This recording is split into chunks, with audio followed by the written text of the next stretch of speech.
Hi guys, this is Cindy Presgraves with Real Estate Divorce Single Parent. All right, so I changed actually the name of my podcast from Single Mom to Single Parent because I don't want to say, hey, you know what, only single moms are just single moms. No, there's also men, women, pride.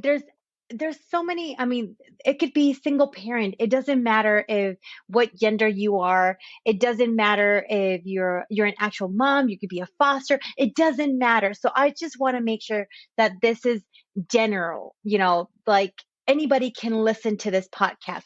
You don't have to be just a single parent, or you don't have to be in real estate. You don't have to be divorced. So one of the reasons that I'm actually doing this podcast, I've had a lot of questions about why did I start this podcast, especially as real estate divorce, as single mom, single parent, was because I have three passions, and that is one is real estate, the second is divorce, and I'm a single parent. So, I have a 5-year old and a 7-year old, and I'm crazy about my kids. They drive me crazy and nuts sometimes, and they come up with things that you're like, oh my gosh, are you serious? And sometimes I actually go ahead and integrate them into my real estate world. Divorce, yes, divorce is why the three mixes of all three of these I would say themes or subjects or different type of topics is because I'm passionate about that. I mean, I can talk to you about divorce. I can tell you, hey, you know what? There's so many things I can talk about in regards to divorce. I've been through divorce twice. Um, I can also tell you don't settle. I can also talk to you about real estate, which I actually like to say, hey, you know what? Real estate and relationships are kind of alike, similars. If we actually say, hey, you know what? You look at, let's say you get on dating apps, which I'm no longer part of dating apps. But in this case is if you compare real estate, you go through Zillow, you swipe pictures, or you go on my website, you swipe pictures, and then you go to a dating app. What do they have in common? They never look the same in person, right? Okay, so that's one of them. But okay, so let's start with the subject of real estate. So I've had also other questions of people asking me, how did I get in real estate? What did I do prior to this? You really want to know what I did prior real estate? I was a stay-at-home mom. What did I do for a living? I donated breast milk. Let's start with that. Okay, this might come to a shocker. Donated breast milk?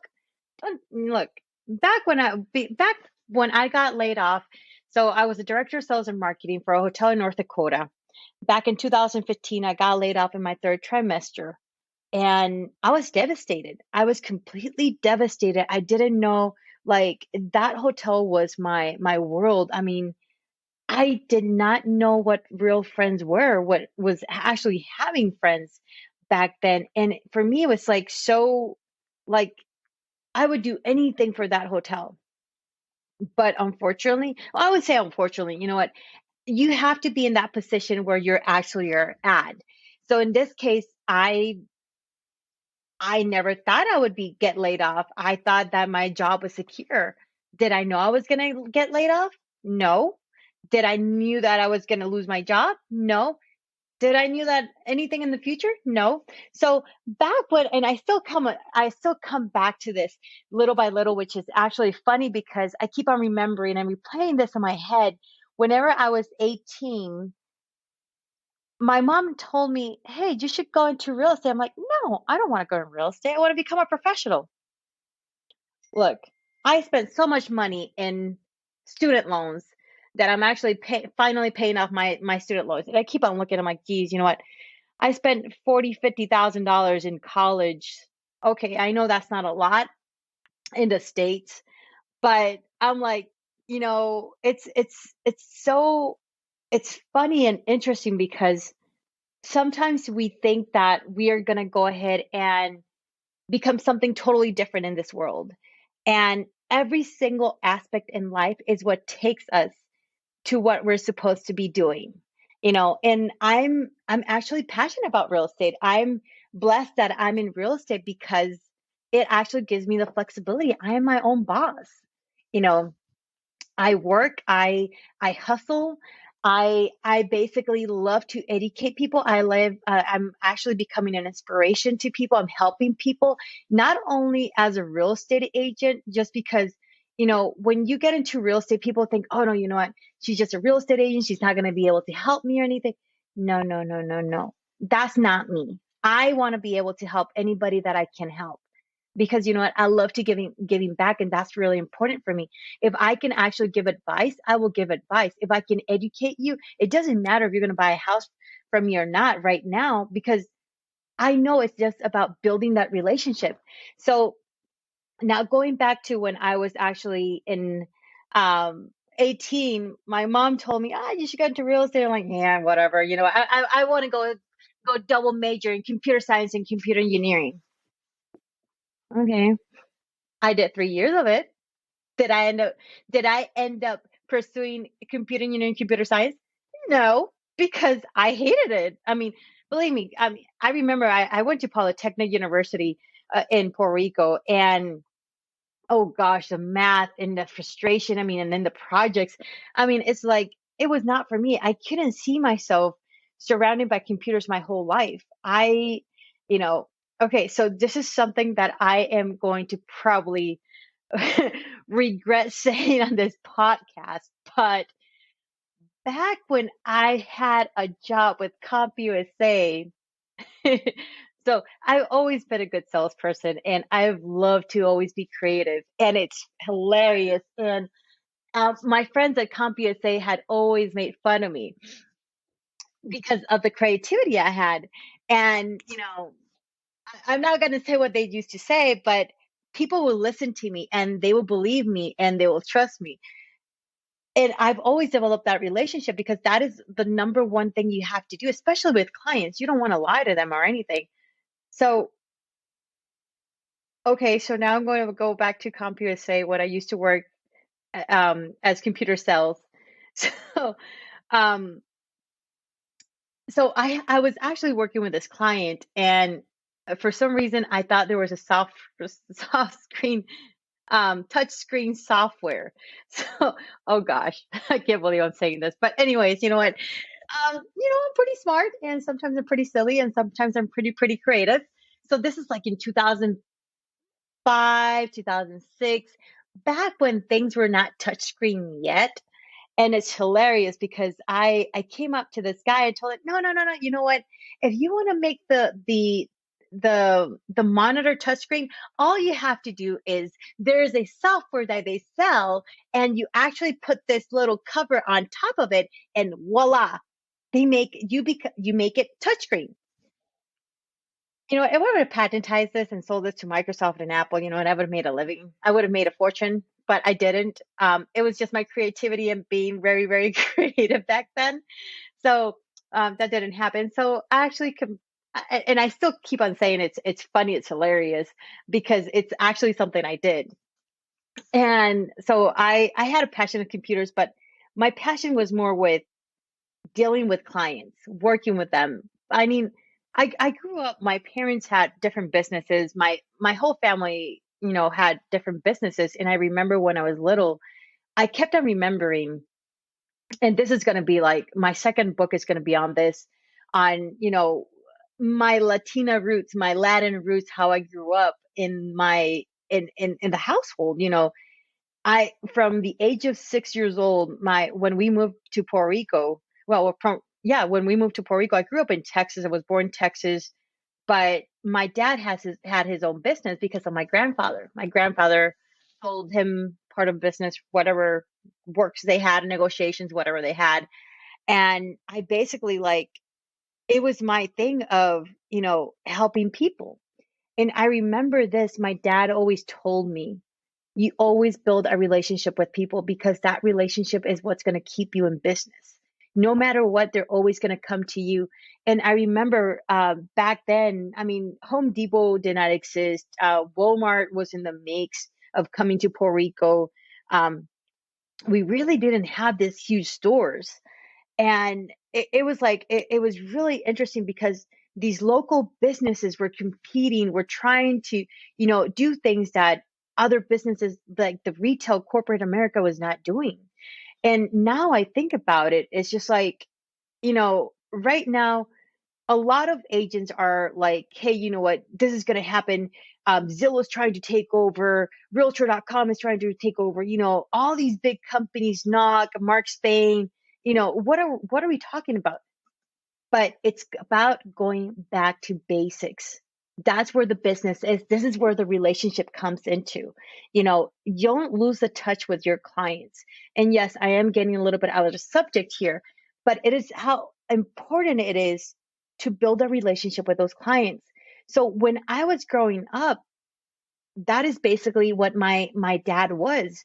Um, I remember they would know me, and I worked there till I was like, probably till I was like 22, 23 years old, even though I had like, because I would always say, you know what, I want a real job because working with parents or family really doesn't always work like that. Just because,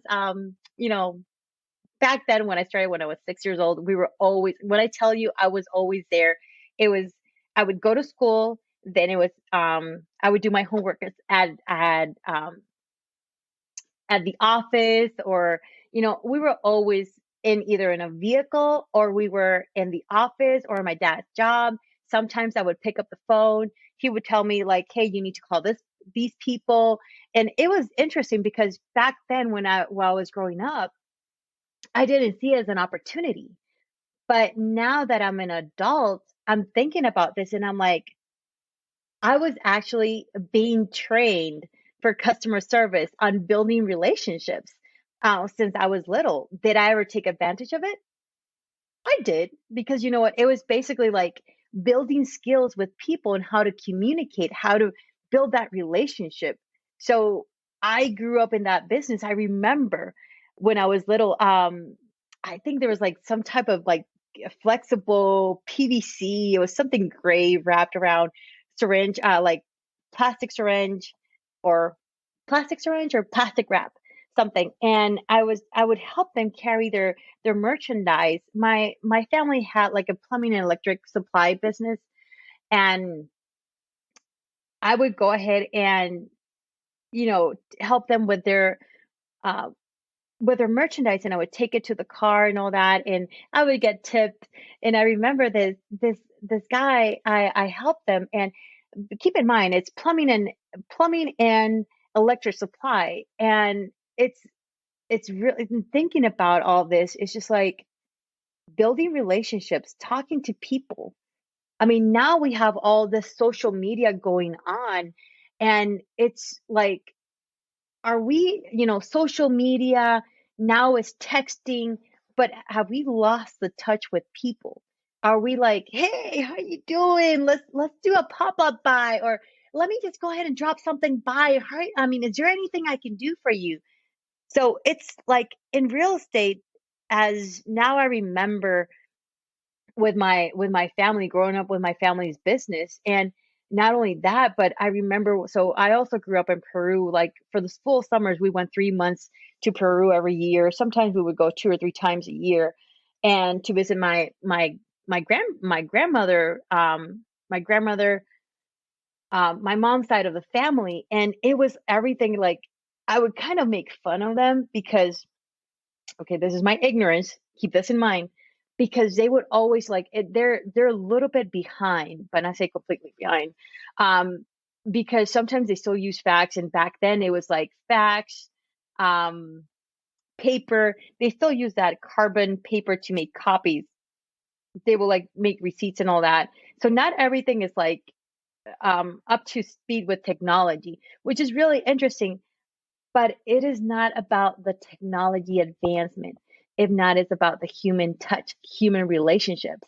So it is like, and that's actually something that we've lost completely. I mean, social, like, hey, you know what, like Facebook, Instagram, WhatsApp was down. And it's just like, I most likely communicate with people through social media. Yes. And sometimes now I'm starting to do like pop ups around, showing up into people's houses, leaving their little things. But what are you doing to actually build that relationship with your past clients? Not only that, past clients, um, future clients.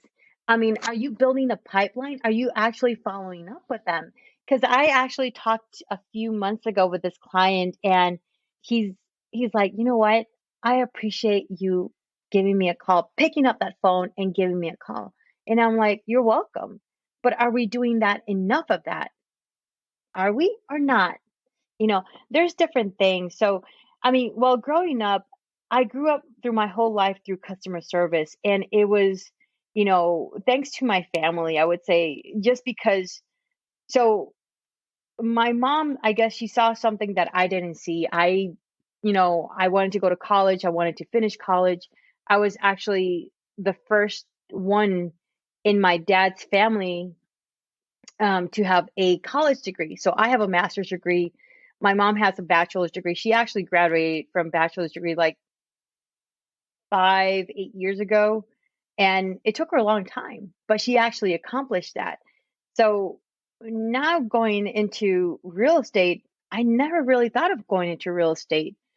I have to say, I'm thankful and very grateful for my brother because my brother Carlos and my brother-in-law Brandon, because it was something that I never believed I was going to be able to do. It was something that I never thought I was going to be doing.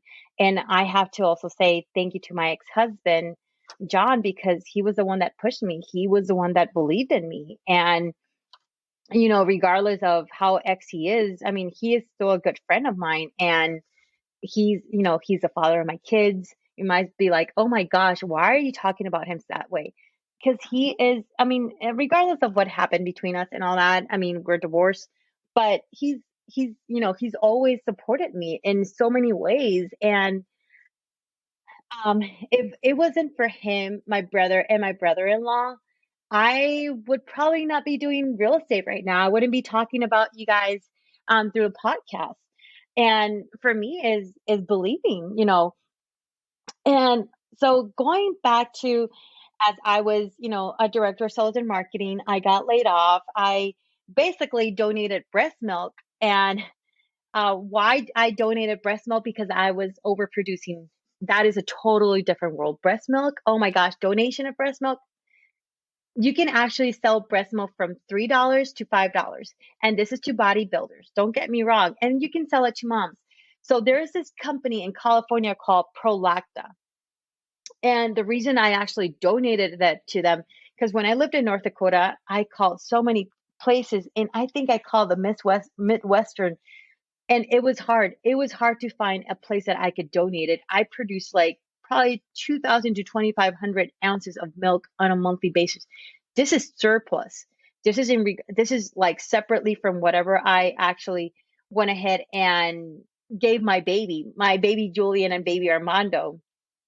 And for me, I mean, it was a lot, but I wanted to help people. So yes, I could have sold it individually to like, hey, these companies, for 3 to 5 individual people, but I didn't want my breast milk to go to some random people, that adults. I wanted to go to babies. I wanted to help people, uh, help other parents, like preemie babies and all that. So in my case, I made a lot of research. Or, like I said, there's this company called Prolact in California. Now they have a waiting list because they've gotten so big, but they have a lot of requirements. Like they will ask you about if you've had tattoos, STDs. You need to do testing every 6 months. You need to, and you'll actually, they actually pay for shipping, which is awesome because shipping can cost a lot, especially for that amount of milk. You need to have a good freezer, and that was one of the things that actually kept me afloat for some time, because after I finished my unemployment, and don't get me wrong, it's not that I was just like, oh, you know what, I'm not looking for a job. I was so frustrated and so devastated during the time I was actually looking for a job. I mean, when I'm telling you, I would break down. I was breaking down. Like I was so frustrated because back then we were so tight in money, and I was like, what am I going to do? What am I going to do? You know what I mean? And I had two little ones. I mean, I went to college, I went to get a master's degree, and I couldn't find a job. I was to the point that I was actually applying anywhere, anywhere. And I remember that there was the opportunity that, hey, you know what? I came down to Georgia, and I was like, okay. And I applied as a marketing director for this roofing company, and I made it to the top three. And they're like, oh, you're a great candidate. And I even told them, look, I'm here in Georgia, but I didn't want to tell them I was in North Dakota, because I mean, it was basically like some people would just doubt you if are you going to relocate? You're not on, you're not local. And that's one of the things that I was like, wow, what am I going to do? And in this case, I didn't get a job. I didn't find a job. And I was like, should I go to a job that would pay me $10, $12 an hour, but that wouldn't cover daycare. And back then we were actually having military has a special program. I can't remember what it's called, but they will actually help with daycare, which is awesome. But then again, it wouldn't be enough for to covering both. I mean, both kids. I mean, if not, they would cut it. If both parents works, it all depends. I mean, and it was like by the time I made the math, it was not even worth it for me to work, because the same amount of money I was making in as a parent, or as a full-time parent at $10, $12 an hour, and you're like, wait, $10, $12 an hour. Keep in mind, I was living in Minot, North Dakota. Back with over there, there's not that many jobs. I mean, there's only certain sectors, unless you're going to work on base, unless you're going to work on, oil field. So unless you're going to go to Bismarck or Fargo, and for me, marketing, I mean, it's just like, it was difficult. It was difficult back then. So I was like, yeah, for me, it was frustrating. Believe me, it was. I mean, I would break down every time I would not get a job. It would be like that denial letter. Thank you for the opportunity. I even interviewed for Delta. Um, I went for Delta as a flight attendant. I interviewed I think I made it to their final interview. So there are so many companies that I can't. PepsiCo, I made it up to their final. I made it to the top three. I interviewed was with a vice president of the regional area for a regional sales manager position. I mean, I can say PepsiCo, Delta, Home Depot, all these companies, but I got denied. And now I think about every single one of them that I went through, and I was like, and I keep and remember back in 2017, my brother had told me for a long time, Cindy, go into real estate, go into real estate, go into real estate. All right, let's be real here. I'm a little bit of a head person, and I'm a little stubborn. You did not hear that coming from my mouth, though.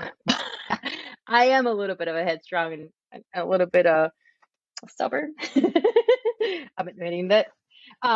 But in this case, I mean, now I realize, and I sit back and I say, wow, you know what? I went through all this, and it was because every closed door that I went through my life, professionally, it was to take me where I am today. So, if it wasn't for that, I would have not been, I wouldn't be where I am today. I'm successful. I work my butt off. I have two amazing kids, but how I got there was because I had my ex-husband that supported me greatly. He was my husband back then. My brother-in-law and my brother. Those three people, I remember I was actually so making notes and sending uh, these little envelopes, and following up with people and all that, sending samples. So I used to sell. So check this out. This is amazing. It's amazing. I love this product from these company. It's called Perfectly Posh, and I still buy their products. Don't get me wrong, but I love their products. They sell soaps, hand lotions, and I would send out samples. You might be like, okay, samples, hand lotion, soaps, and all that. You're crazy, but that's what I was doing. I would do videos online, and my brother's like, why are you spending all your time doing that when you can actually be selling real estate, making more money? I'm like, but it's 100% commission. He's like, look at me. He's like, Cindy, what are you doing? And I kid you not. So I was actually doing pastry school by back then, because I wanted to do a bakery. And my bakery was like, I was going to do healthy bakery. And I was going to, I loved it. I fell in love with baking and doing all these amazing goodies and healthy goodies. Yeah, not for me. I'm sorry. But I mean, I admire people that cook. I admire people that do baking, that have bakeries and all that. But look, I have two little kids. I can't do that. It's not that I can't. I mean, I could, but that was not in my heart. Me working 10, 15, 16 hours. No, that I could not do that. I did my internship at Chateau Alon. I think it was 2017 when I did it. And I was like, no, I'm not doing that. But back in 2017, a lot of things happened between 2017, 2018, 19, 20, 21. Most likely 2017, 2018 was the highlight of what actually happened in real estate for me. So in this case, my brother's like, no, Cindy, um, why don't you just take the course? So yes, money was an issue for me back then. And he's like, no, no, just take the course. It's just fine. I think it was like $500, $700 on it. I'm like, no, no, no, no, just pay for it. Just pay for it. I'm like, but I don't want to. He's like, no, no, no, no, just do it. I'm like, no, but I don't want to. And it's funny because I ended up doing it. So so this place, so I lived in Minot, North Dakota. So Minot, North Dakota is like an hour and a half from Bismarck, which I actually saw like, oh my gosh, that is so far away, so far away. Plus it was winter, which 9 months out of the year is winter. So I think this is like February. I think January or February when we started the real estate the real estate course. And it was me and my brother-in-law. And it wasn't for my brother-in-law taking me those 3 days to into a real estate course. I don't think I would have done it because I didn't want to do it.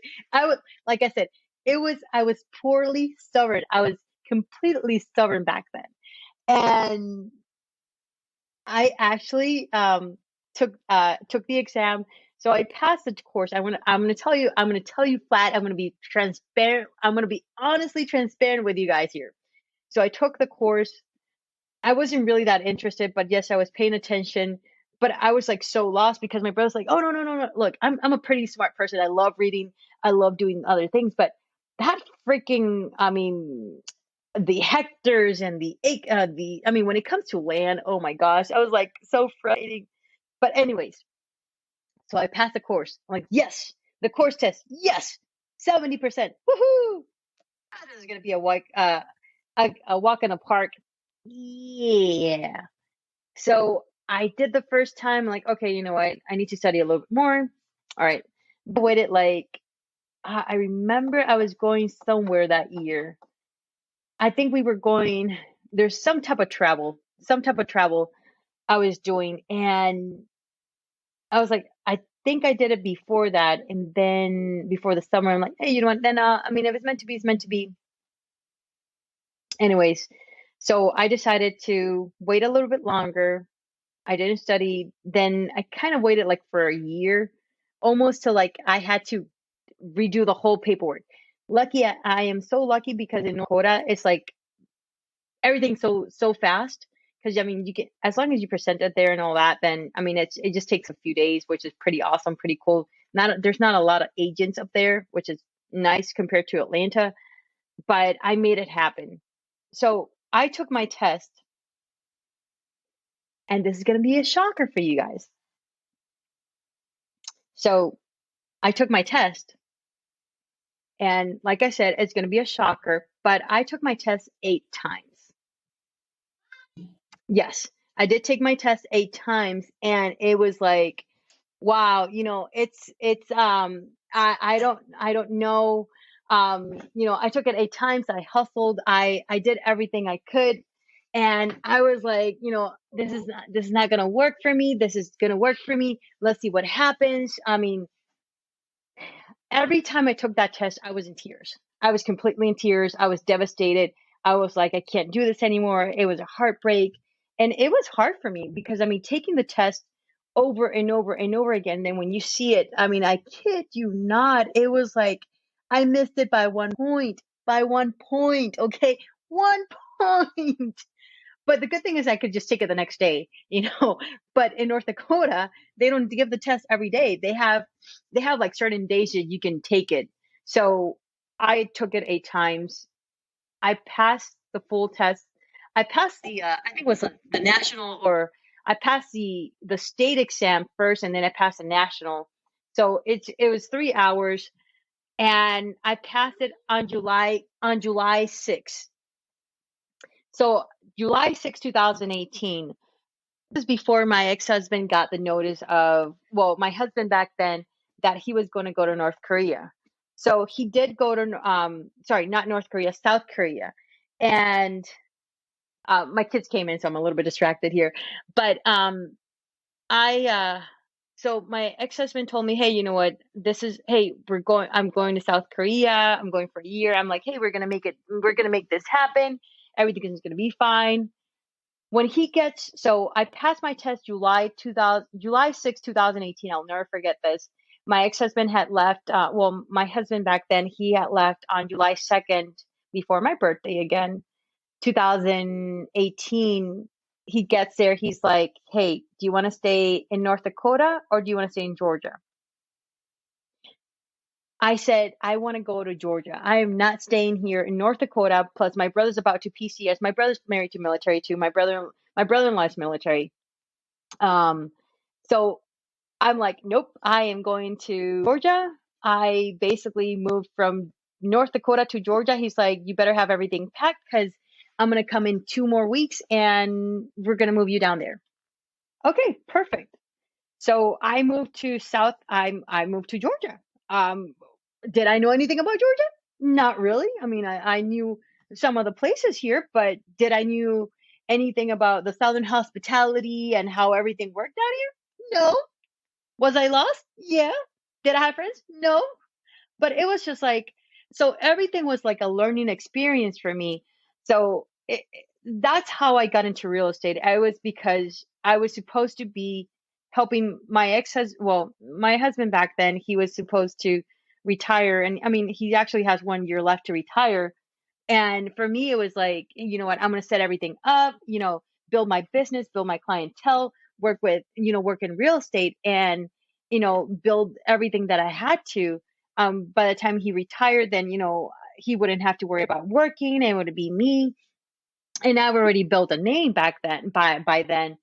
But, it was, I mean, I would say everything happens for a reason. A lot of people say that it doesn't, but I guess we make our own choices in this case. And for me, it was most likely, building my business. And I built real estate in regards to, thanks to my husband and my brother, and my brother-in-law. I mean, it was basically just getting me through my blind self, I would say my stubbornness and say, hey, you got to do this. And everything led to real estate. And if it wasn't for real estate, I mean, I remember my son, my little one, Julian, he got hospitalized back 2019, July 2019. He had hand, foot, and mouth. And you'd be like, okay, he got hospitalized with hand, foot, and mouth. Look, it was pretty big, pretty bad. And we were, I think it was like 7 days in the hospital. And I thought about this, if I had a regular job and I was with my little one, I would have been fired already. Because I mean, sometimes you have sick days, you have kids that get sick, and I mean, with my kids missing school, I'm very anal about that because I don't like them missing school, especially like, oh, you know what, he's, I'm sick. Look, if you're not a nerd, you don't like, if it's something that you need to go to school, then you actually need to go to school. And sometimes they want to play hooky, which I don't allow that. Unless it's a trip, then that's a different story. But like, well, you guys are not going to school. And it was a half day. Then actually just like, nah, we're not going to school. I mean, it's not, I'm not doing that because then I have to go pick them up at half a day. But that's how I got into real estate. It was thanks to my brother-in-law, my brother, and my husband back then, my ex-husband. So yeah. Um, do I love it? I do. Now, divorce, why? So that's the first portion of the real estate side. Now, the second portion is the divorce. I've been through 2 divorces in my lifetime. Um, and now when I talk about divorce isn't easy. And it's not like not everybody wants to get divorced. And it's a struggle.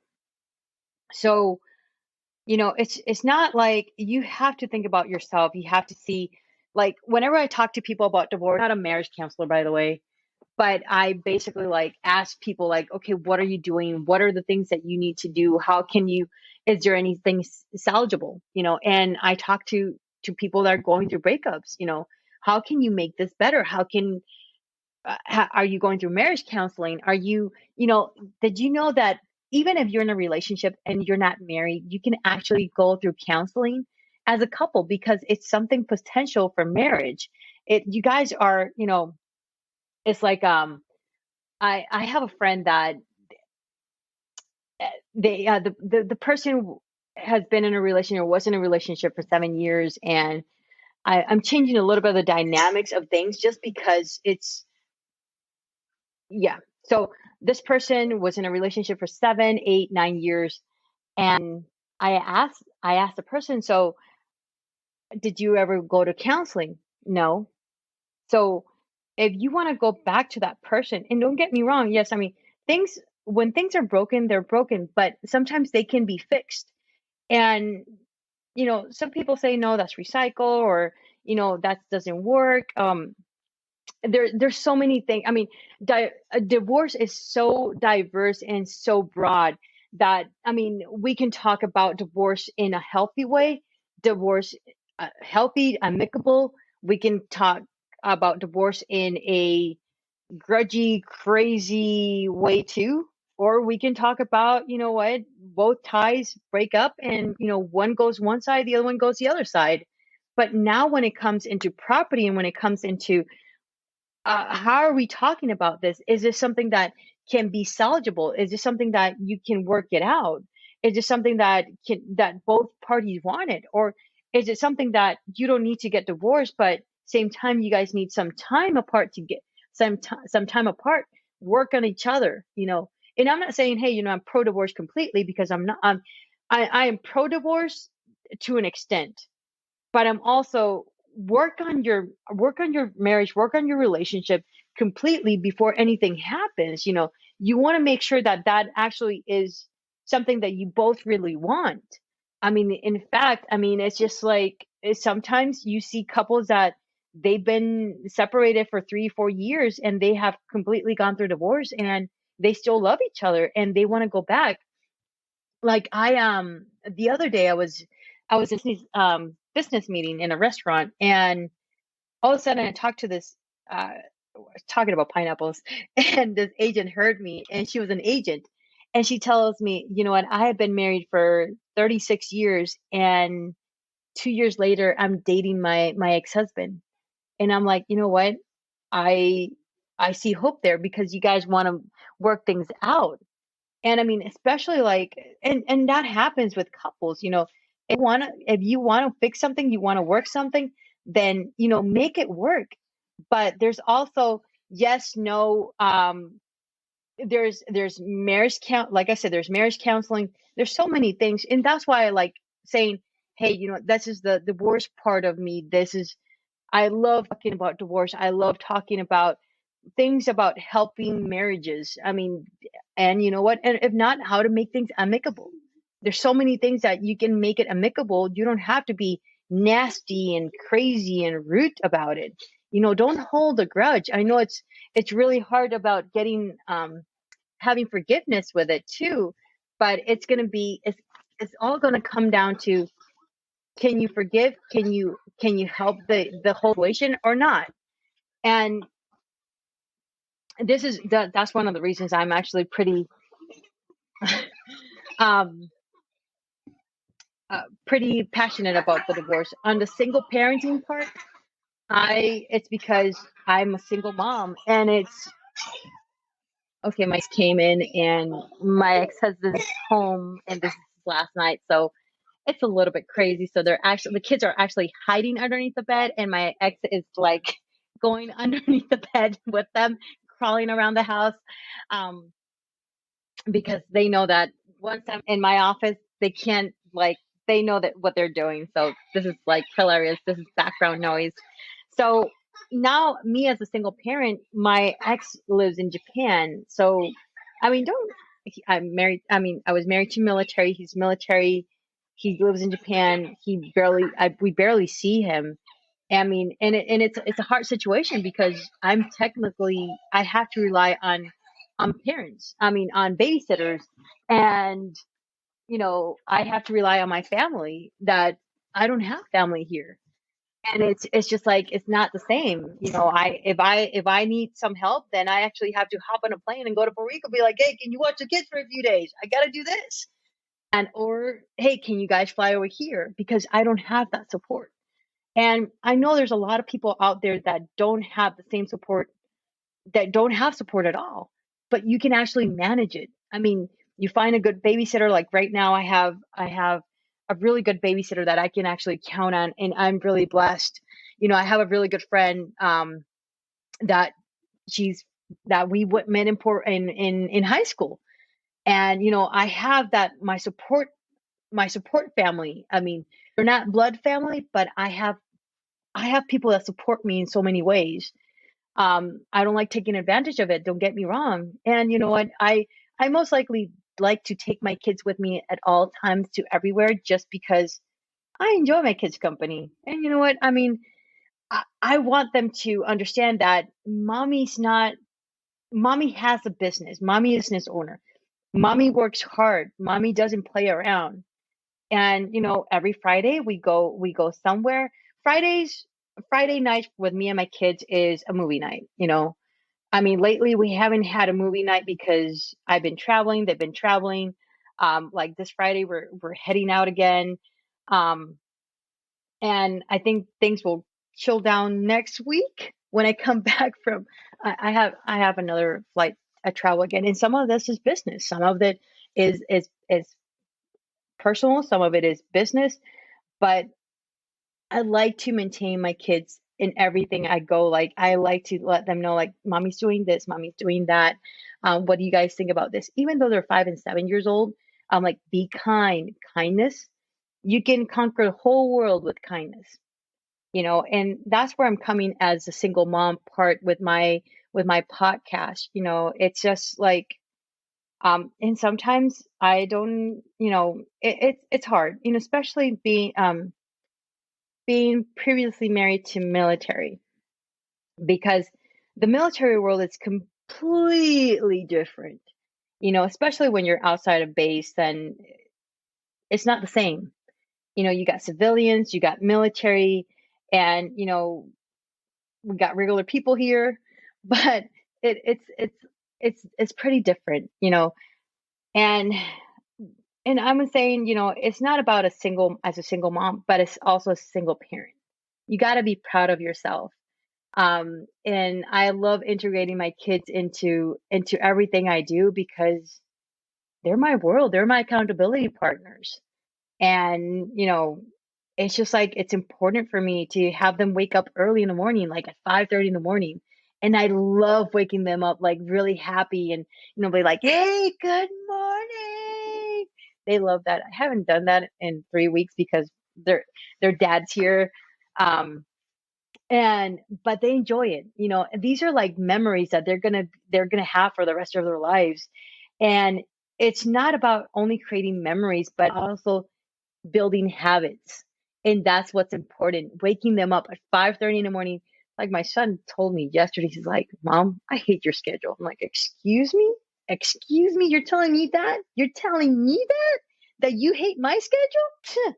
Oh no, we're not going there. Mommy's gonna wake you at 5:30 in the morning. But then again, I have to do karate with them at 5:30 in the afternoon, 5 o'clock, whatever time it is. And it's just like they give me and I give them. So I mean, it's so important building habits for them from the start, from the when little. Like I can't wait for them to start actually working out with my personal trainer, because I want them to build habits. I want them to grow with that. Like it's you start your day with gratitude, with working out, and you like the right mindset is the way to start every single day. A positive mindset. You're distressed, you're relaxed, you're like, okay, I took this out, let's move on. let's eat breakfast, or no, let's eat breakfast first and then let's work out. I mean, it all depends. Don't eat that much. So, but that's the whole single parent thing for me. This is how it's so important for me. It's like my kids sometimes have more of social life than I do. And it's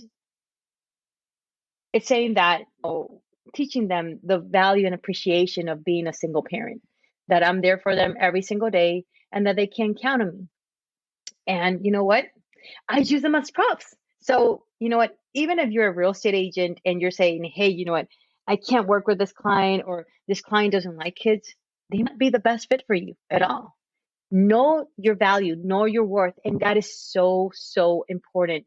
It could be professional, it could be personal, it doesn't matter. It is about knowing your value. And that's what's more important in this whole thing. It's sometimes we forget about, like, oh no, I'm not I'm gonna go ahead and just um give up on a few things, but is that making you happy? No. But I would say that's why I have my podcast called Real Estate Divorce Single Parent.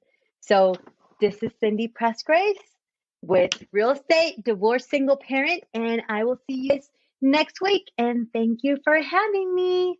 Have a beautiful day.